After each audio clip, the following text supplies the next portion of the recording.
शहराची खबरबात या बातमीपत्राचे प्रायोजक आहेत Mac care super speciality hospital Ahmednagar. Congratulations वहिनी, बाळ झाल्याबद्दल। पण मी ऐकलंय डिलिव्हरी फार क्रिटिकल होती। आता ठीक आहे ना सगळं? अगं होता थोडा प्रॉब्लेम, पण स्त्रियांच्या आरोग्याची संपूर्ण काळजी घेणारं मातृसेवा होतं ना साथीला। सगळं सुरळीत झालं। किशोर वयापासून ते रजोनिवृत्तीपर्यंत स्त्रीच्या आरोग्याची संपूर्ण काळजी घेणारं अहमदनगर मधील पहिलं स्त्री रुग्णालय Matruseva women's hospital obstetric ICU। किशोरवयीन आणि विवाहपूर्व समुपदेशन, गरोदर माता तपासणी आणि प्रसूती, पहिल्या सिझेरियन नंतर नॉर्मल डिलिव्हरीची सोय। मातृसेवा विमेन्स हॉस्पिटल, सक्कर चौक, नवीन टिळक रोड, अहमदनगर। फोन 9850 20 0017।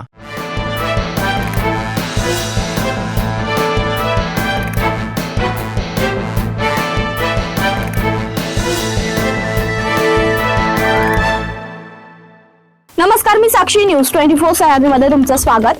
पाहूया अहिल्यानगर शहरातील महत्त्वपूर्ण बातम्यांचा आढावा शहराची खबरबातमध्ये।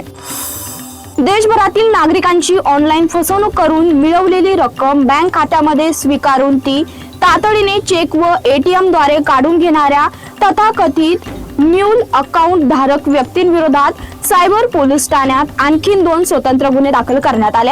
यापूर्वी 10 व्यक्तींविरुद्ध 1 गुन्हा दाखल करण्यात आला होता। दरम्यान बुधवारी दाखल झालेल्या या दोन्ही गुन्ह्यांमध्ये एकूण 14,49,800 रुपयांचा संशयास्पद व्यवहाराचा समावेश असून अज्ञात बँक खातेधारक, खाते हाताळणारे तसेच त्यांच्या साथीदारांविरुद्ध गुन्हे नोंदविण्यात आले।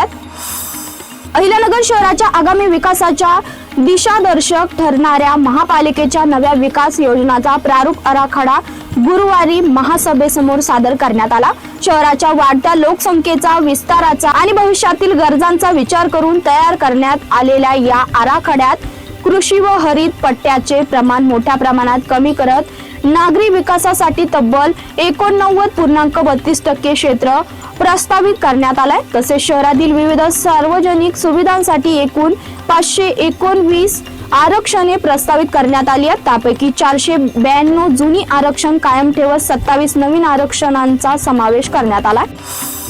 जिल्ह्यातील हजारो गुंतवणूकदारांची कोट्यावधी रुपयांची फसवणूक झाल्याचा आरोप असलेल्या बहुचर्चित सिस्पे, इन्फिनिटी, बीकन व तत्सम कंपनीच्या आर्थिक घोटाळा प्रकरणात आर्थिक गुन्हे शाखेला मोठं यश मिळालं। या प्रकरणातील संशयित आरोपी राहुल शामराव काळोखे याचे फिजी येथून भारतात यशस्वीरित्या प्रत्यार्पण करण्यात आलं असून गुरुवारी त्याला भारतात आणण्यात आलंय। मुंबई विमानतळावर अहिल्यानगर आर्थिक गुन्हे शाखेच्या पथकाने त्याला ताब्यात घेतलं असून त्याला अहिल्यानगरला आणण्याची प्रक्रिया सुरू आहे।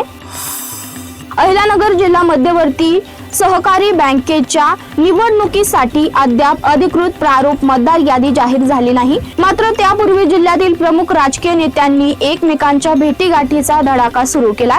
त्या राजकीय घडामोडींमुळे आतापासूनच राजकीय रंगत येऊ लागली असून जिल्ह्याच्या सहकार क्षेत्रात निवडणुकीचे पडघम वाजू लागल्यात। भंगारचा माल देण्याचा आमिष दाखवून एका व्यापाऱ्याची 7,26,229 रुपयांची ऑनलाईन फसवणूक केल्याचा प्रकार समोर आलाय।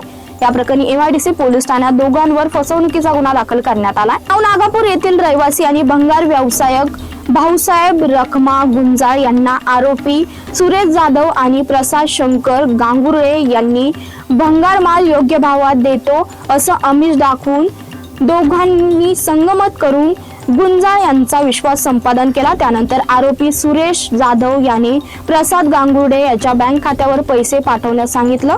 गुंजाळ यांनी आरोपीच्या सांगण्यावरून त्यांच्या बँक खात्यावर 7,26,229 रुपये ऑनलाईन पाठवले। मात्र पैसे मिळूनही आरोपींनी कोणताही भंगार माल दिलेला नाही। शहराची खबरबातमध्ये इथेच संपतो। तुम्ही पाहता न्यूज 24 सह्याद्री।